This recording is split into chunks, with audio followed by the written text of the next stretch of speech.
अगस्त तक अधिक मास है। क्या है ये अधिक मास?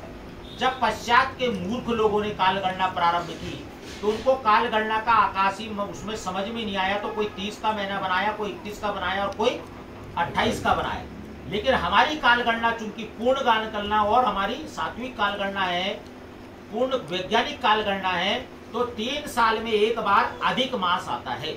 यह अधिक मास का प्रादुर्भाव कैसे हुआ? एक तो कालगणना के कारण से, दूसरा भक्त प्रहलाद की रक्षा करने के लिए हिरण्याकश्यप के ऊपर यह वरदान था कि ना ये दिन में मरेगा ना रात में मरेगा, ना ये ब्रह्मा के द्वारा सृष्टि के बनाए हुए किसी भी मनुष्य या कोई भी प्राणी से नहीं मरेगा और किसी शस्त्र से नहीं मरेगा।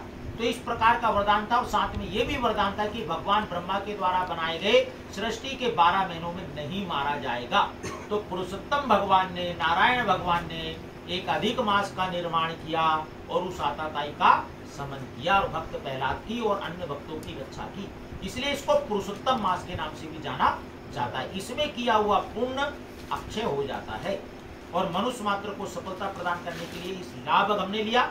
और वह जो बाबा जी की तपस्थली के रूप में जहाँ पर बाबा जी का अखंड धुना है, जो पूज्य निकुदास जी महाराज बोरीवाली बाबा का अखंड धुना आपके भीमपुर में, वहां से प्रेरणा लेकर के उनकी कृपा से वहां से हमने उनसे आग्रह किया। 3 साल आग्रह करते रहे। तीसरे 10 साल के बाद उन्होंने वहां 11 अप्रैल 2013 को उन्होंने स्थापना की थी। 11वें साल में हम अभी प्रवेश कर गए। अब समाज को सौंपने का समय आया।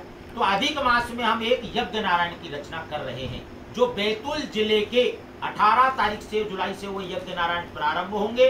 बैतूल जिले का सबसे अधिक अवधि का चलने वाला यह यज्ञ नारायण होगा। प्रतिदिन उसमें अलग अलग 5 यजमान 10 यजमान हमारे बैठे, ऐसा हमारा उसमें आग्रह है। प्रतिदिन 200 लोग वहाँ भोजन करेंगे। केवल मात्र यज्ञ नारायण का ही कार्य न हो जाए राकेश जी, उसका जनजागरण का काम बने।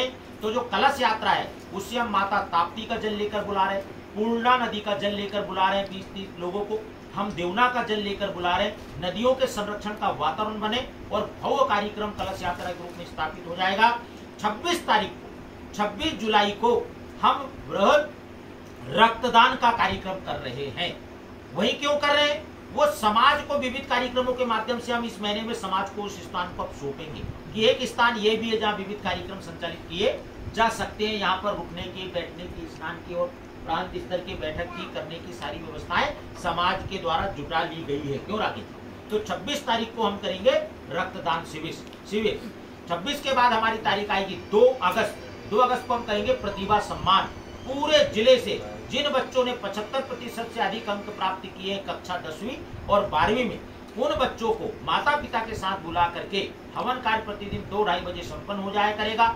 उसी के बाद हम ये प्रतिभा सम्मान कार्यक्रम 5 बजे तक संपन्न करेंगे। उनको एक आकर्षक प्रमाण पत्र और मेडल के साथ और माता पिता को तिलक लगाकर उनका सम्मान हम करेंगे। जब पूरे जिले से ऐसे बच्चों का वहाँ और एकत्रीकरण होगा तो स्वाभाविक है एक बहुत बड़ा स्वर पूरे जिले में गूंजेगा। और ये प्रतिभा सम्मान और रक्तदान का कार्यक्रम 26 जुलाई को, 18 को भव्य कलश यात्रा के बाद और 2 तारीख को प्रतिभा सम्मान, ऐसे ही।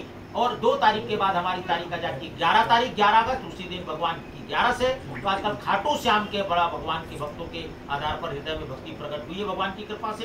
तो खाटू श्याम का रात्रि जन जागरण करके हम समाज में जो जागरण में रुचि रखते हैं, भक्ति में रुचि रखते हैं, आस्था है उनकी, तो खाटू श्याम के जागरण में और सहभागी होंगे। इस प्रकार का एक कार्यक्रम 11 तारीख को भी 11 के पूर्ण अवसर पर और अधिक मास में आने वाली 11 का हम संपादित करेंगे। इसी बात 11 के बाद हमारा, बस मैं अपनी बात को पूर्ण ही कर रहा हूँ, 11 के बाद हमारा आता था 14 तारीख। ये 14 अगस्त हमारा अखंड भारत दिवस संकल्प है। यह भूभाग भारत माता का देव निर्मित है, किसी के व्यक्ति के द्वारा नहीं बनाया गया है। यह समय आ गया, पाकिस्तान की दुर्दशा आप जान रहे हैं, वहाँ भूखों मर रहे हैं लोग। अंतोगतवा वो दिन आ गया जब यह अखंड भारत का स्वरूप हमारे आंखों के सामने हम देखेंगे। और इसलिए 14 अगस्त को अखंड भारत दिवस को बृहद वृक्षारोपण के रूप में आदरणीय ब्रज किशोर भार्गव जी, जो हमारे संघ के वरिष्ठ प्रचारक हैं, उनके नेतृत्व और उनके बौद्धिक के साथ वह हम संपन्न करेंगे। इस प्रकार 14 के बाद 15 तारीख जो स्वतंत्रता दिवस है, उसकी रात्रि में गायत्री परिवार के द्वारा हम वहाँ बड़ा दिव्यज्ञ करेंगे। क्षेत्रीय सुंदरकांड की समितियों द्वारा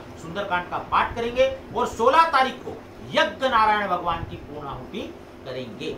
ऐसे दिव्य अनुपम उस प्रकल्प को समाज को सौंपने की गतिविधि और समाज जनजागरण के इन कार्यक्रमों में आप सह परिवार सादर आमंत्रित हैं। मेरी आपसे हाथ जोड़कर प्रार्थना है कि उस स्थान को आप सब लोग और देखें, संभालें, उसमें होने वाले आयोजनों को हमारा अपना माने और समाज को हम उस स्थान को शोध करके और भी ऐसे जन जागरण के लिए, जन जागरण के निमित्त समाज में हर तहसीलों में, हर स्थानों पर हम बड़े से बड़े केंद्र, उसके लिए जीवन लगाने वाले कार्यकर्ता निकल पाए तो और अच्छी बात है। लेकिन आप लोगों के थोड़े थोड़े सहयोग से फिर हम पूरे जिले में इसका एक जाल बिछा करके ये केंद्र खड़े करने की आज आवश्यकता है। बोलो भारत माता की जय। आप आमंत्रित हैं। वंदे विश्व गौ माता।